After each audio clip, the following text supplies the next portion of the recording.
नमस्कार। मैं डॉक्टर कल्पना लांबे। आज मेरा जो विषय है भारत में कृषि प्रदेश। भारत में कृषि संस्कृति एवं सभ्यता का मूल आधार माना गया है। भारत के कृषि प्रादेशिकरण में कृषि की लंबी विरासत, विविध भौतिक परिवेश, विविध फसलों की कृषि और मूलतः आजीविका प्रधान कृषि प्रणाली के कारण जो क्षेत्रीय परिदृश्य बना है वह पश्चिमी देशों के क्षेत्रीय विशेषताओं से सर्वथा भिन्न है। वास्तव में कृषि के प्रादेशिकरण में फसलों की उत्पादन विधि, प्रयुक्त उपकरण, जोतों का स्वरूप, कृषकों का जीवन स्तर तथा अधिवास का स्वरूप ऐसे महत्वपूर्ण तथ्य हैं। भारत में एकाकी फसलों का ऐसा विस्तार कम पाया जाता है, अतः यहाँ समान गुण वाले क्षेत्रों के लिए शस्य संयोजन, क्रॉप कॉम्बिनेशन शब्दावली का प्रयोग किया जाता है। कृषि प्रदेशों के सीमांकन के लिए फसलों का संयोजन प्रमुख पक्ष है, क्योंकि एक ही क्षेत्र में विविध उद्देश्यों से अनेक फसलें उगाई जाती है। भारत में कृषि प्रदेशों को विभक्त करने के लिए अनेक विद्वानों ने प्रयास किया है, जैसे Thorner, professor L D. Stamp, Otokar Slampa, professor Randhawa, professor A B. Mukherjee, professor Ramachandran, doctor P. Sengupta, R L. Singh आदि के नाम विशेष उल्लेखनीय हैं। यहाँ पर मैं डॉक्टर पी. सेनगुप्ता द्वारा वर्णित कृषि प्रदेशों का उल्लेख करने जा रही हूँ, जिसमें जलवायु महत्वपूर्ण तथ्य है और जलवायु में विशेष करके वर्षा के माध्यम से इन्होंने कृषि प्रदेशों का वर्गीकरण किया है, जिसमें इन्होंने धरातल और मिट्टी को सहायक चर के रूप में लिया है। इन्होंने भारत को 4 बृहद कृषि प्रदेशों, 11 मध्यम प्रदेशों और 60 लघु प्रदेशों में बांटा है, जो इस प्रकार से हैं। पहला बृहद कृषि प्रदेश जो 4 हैं, इसमें हिमालय कृषि प्रदेश, शुष्क कृषि प्रदेश, उपाद्र कृषि प्रदेश और आर्द्र कृषि प्रदेश। सबसे पहला है हिमालय का कृषि प्रदेश।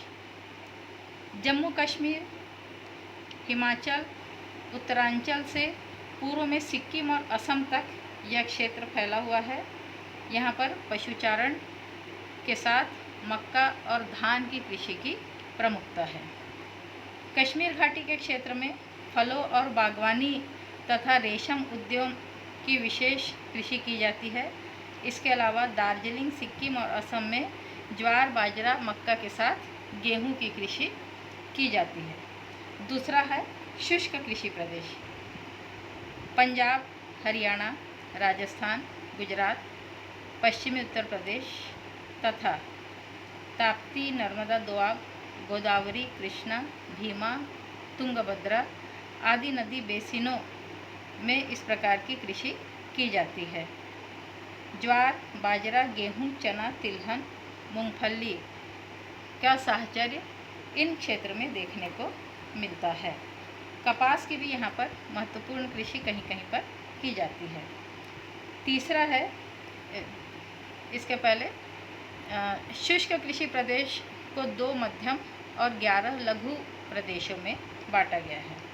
इसके बाद तीसरा उपाद्र कृषि प्रदेश। उपाद्र कृषि प्रदेश को 3 मध्यम और 24 उप प्रदेशों में या लघु प्रदेशों में बांटा गया है। उपाद्र प्रदेश विभिन्न धरातल स्वरूप के कारण फसलों के साहचर्य में भिन्नता वाली कृषि यहाँ देखने को मिलती है। गंगा, यमुना, दोआब, रुहेलखंड का मैदान प्रमुख क्षेत्र है। अधिकांश भाग यहाँ पर सिंचित है और इस क्षेत्र में फसलों का प्रारूप में बहुमुखी स्थिति देखने को मिलती है। इसके अलावा पूर्वी उत्तर प्रदेश, उत्तरी बिहार, यहाँ पर धान तथा गेहूं के अलावा गन्ना, चना, कपास, तिलहन, मक्का, ज्वार, बाजरा आदि फसलों में संयोजन देखने को मिलता है। आंध्र प्रदेश के श्रीकाकुलम से तमिलनाडु तक इसका विस्तार देखने को मिलता है। यहाँ की भी प्रमुख फसलें धान के अलावा ज्वार, बाजरा, मक्का प्रमुख है। गुजरात का तटीय प्रदेश भी इसके अंतर्गत आता है, जहाँ पर मोटे अनाजों की कृषि मुख्य रूप से की जाती है। चौथा जो प्रदेश है यह है आर्द्र कृषि प्रदेश। इसे 4 मध्यम और 21 लघु प्रदेशों में बांटा गया है। पूर्वी पठारी भाग, पश्चिमी तटीय भाग, उत्तरी पूर्वी पहाड़ियाँ एवं पठारी भाग इसके अंतर्गत सम्मिलित है। ब्रह्मपुत्र, गंगा, महानदी के डेल्टा में धान के साथ यहाँ पे जूट, चाय, तिलहन और दलहन फसलों का संयोजन देखने को मिलता है।